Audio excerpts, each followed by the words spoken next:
Sir ನಮಸ್ಕಾರ. ನಾನು ಕಾನೂನು ವಿದ್ಯಾರ್ಥಿ ಸರ್. ಈಗಾಗಲೇ ವಿದ್ಯಾರ್ಥಿಗಳಿಗೆ ಸಂಬಂಧಪಟ್ಟಿರ್ತಕ್ಕಂಥ ಪ್ರಶ್ನೆ ಇದೆ. UUCMS ಅಂತ ಎಲ್ಲ ಯೂನಿವರ್ಸಿಟಿಗಳಿಗೆ ಒಂದು ಪೋರ್ಟಲ್ ಅನ್ನ ಬಿಟ್ಟಿದ್ದೀರಿ. ಒಂದಿಷ್ಟು ಉತ್ತರ ಕರ್ನಾಟಕದ ಯೂನಿವರ್ಸಿಟಿಗಳನ್ನ ಅದು ಇನ್ನೂ ಅಳವಡಿಸಿಕೊಂಡಿಲ್ಲ. ಅಳವಡಿಸಿಕೊಂಡಂತ ಯೂನಿವರ್ಸಿಟಿಗಳಲ್ಲಿ ತಾಂತ್ರಿಕ ದೋಷವಾಗಿ ವಿದ್ಯಾರ್ಥಿಗಳ ಭವಿಷ್ಯವನ್ನ ಅಂದ್ರೆ ವಿದ್ಯಾರ್ಥಿಗಳ ಫಲಿತಾಂಶದಲ್ಲಿ ಹಾಗಾಗಿದೆ ಅಂತ ವಿಸಿಗಳು ಹೇಳ್ತಾ ಇದ್ದಾರೆ. ಇದು ಸರ್ಕಾರದ ಲಕ್ಷ್ಯಕ್ಕೆ ಬಂದಿದೆನೋ ಅಥವಾ ಬಂದಿದ್ರು ಕೂಡ ನಿರ್ಲಕ್ಷ್ಯನ ಮಾಡ್ತಿದಾರೋ ಅನ್ನೋದು ನನ್ನ ಪ್ರಶ್ನೆ. ಯಾವುದನ್ನು ಕೂಡ ನಿರ್ಲಕ್ಷ್ಯ ಮಾಡಲ್ಲ. ಯಾವ ಸರ್ಕಾರದಿಂದ ನೇಮಿತವಾದಂಥ ಅಥವಾ ಸರ್ಕಾರಕ್ಕೆ ಬಂದಿರತಕ್ಕಂಥ ವರದಿಗಳ ಮೇಲೆ ಯಾವುದನ್ನು ಕೂಡ ತಾರತಮ್ಯ ಮಾಡೋದಾಗ್ಲಿ ನಿರ್ಲಕ್ಷ್ಯ ಮಾಡೋದಾಗ್ಲಿ ಪ್ರಶ್ನೆ ಇಲ್ಲ. ನಮಗೆ ಸಮಗ್ರ ಕರ್ನಾಟಕ ಅಭಿವೃದ್ಧಿ ಆಗಲಿ. ಸಮಗ್ರ ಕರ್ನಾಟಕದಲ್ಲಿರ್ತಕ್ಕಂಥ 7 ಕೋಟಿ ಜನರ ಆರ್ಥಿಕವಾದಂಥ ಸಾಮಾಜಿಕವಾದಂಥ ಅಭಿವೃದ್ಧಿ ಆಗಬೇಕು. ಅದು ನಮ್ಮ ಗುರಿ. ಅದಕ್ಕೋಸ್ಕರ ನಾವು ಕೆಲಸ ಮಾಡ್ತಾ ಇದ್ದೀವಿ. ಆ ಥರದ ಭಾವನೆಗಳಿದ್ದರೆ ದಯಮಾಡಿ ಅದನ್ನು ತೆಗೆದಾಕಿ ನಿಮ್ಮ ಮನಸ್ಸಿನಿಂದ. ಕೃಷ್ಣಾ ಭಾಗ್ಯ ಜಲಾಶಯ ನಿಗಮವು ಬೆಂಗಳೂರಿನಿಂದ ಆಲಿಮಟ್ಟಿಗೆ ಸ್ಥಳಾಂತರ ಆಗಬೇಕು ಅಂತೇಳಿ ಸರ್ಕಾರ ಎಷ್ಟೋ ಸಲ ಆದೇಶ ಮಾಡಿತ್ತು. ಆದರೂ ಅಧಿಕಾರಿಗಳು ಬೆಂಗಳೂರು ಬಿಟ್ಟು ಆಲಿಮಟ್ಟಿಗೆ ಬರ್ತಾ ಇಲ್ಲ.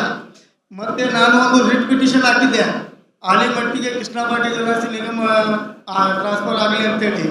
ಇವರು ಹೈಕೋರ್ಟಿಗೆ 9/8/2024 ಆಲ್ರೆಡಿ ನಾವು 21ರಲ್ಲೇ ಆಲಿಮಟ್ಟಿಗೆ ಶಿಫ್ಟ್ ಮಾಡಿದ್ದೀವಿ ಅಂತೇಳಿ ಹೈಕೋರ್ಟಿಗೆ ಸುಳ್ಳು ಮಾಹಿತಿಯನ್ನು ನಿಮ್ಮ ಕೃಷ್ಣಾ ಭಾಗ್ಯ ಜಲಾಶಯ ನಿಗಮ ಅಧಿಕಾರಿಗಳು ಹೈಕೋರ್ಟಿಗೆ ಸುಳ್ಳು ದಾಖಲೆಯನ್ನು ಸಲ್ಲಿಸಿದ್ದಾರೆ.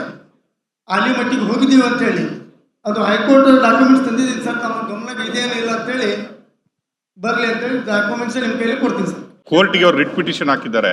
ಕೋರ್ಟಿಗೆ ಸರ್ಕಾರ ಆಲ್ರೆಡಿ ಅದು ಆಲಮಟ್ಟಿಗೆ ಬಂದಿದೆ, ಆ ಕಚೇರಿ ಆಲಮಟ್ಟಿಯಲ್ಲಿ ಇದೆ ಅಂತ ಸುಳ್ಳು ದಾಖಲೆ ಕೊಟ್ಟಿದೆ, ಅಫಿಡವಿಟ್ ಸಲ್ಲಿಸಿದ್ದಾರೆ ಅಂತ ಹೇಳ್ತಾರೆ. ಇಲ್ಲ, ಅದು ನೋಡ್ತೀನಿ ನಾನು, ನನಗೆ ಗೊತ್ತಿಲ್ಲ. ಅದು ಅತ್ಯಂತ ಹಿಂದುಳಿದ ಜಿಲ್ಲೆಯಿಂದ ಬಂದಿದ್ವಿ, ಯಾದಗಿರಿ ಜಿಲ್ಲೆಯಿಂದ. ನೀವು ಸಚಿವ ಸಂಪುಟ 1 ಮತ್ತು 5,000 ಕೋಟಿ ಘೋಷಣೆ ಮಾಡಿದ್ದು ಕೋಟಿ ನಮಸ್ಕಾರಗಳು.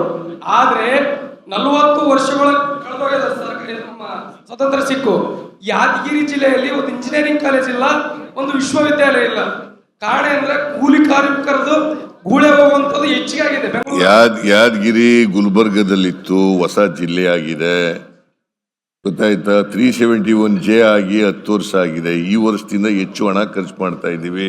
ಯಾದಗಿರಿನಲ್ಲಿರ್ತಕ್ಕಂಥ 4 ಕ್ಷೇತ್ರಗಳಿದಾವಲ್ಲ, ಅಲ್ಲಿ MLAಗಳಿಗೂ ಕೂಡ ಶಿಕ್ಷಣಕ್ಕೆ, ಹೆಲ್ತ್ಗೆ ಮತ್ತು ಡೆವಲಪ್ಮೆಂಟಿಗೆ, ಇನ್ಫ್ರಾಸ್ಟ್ರಕ್ಚರ್ ಡೆವಲಪ್ಮೆಂಟ್ಗೆ ಕೆಲವು ಕೂಡ ದುಡ್ಡು ಕೊಟ್ಟಿದ್ದೀವಿ ಅಂತಕ್ಕಂಥ ಮಾತುಗಳನ್ನು ಹೇಳಲಿಕ್ಕೆ ಬಯಸ್ತೀನಿ.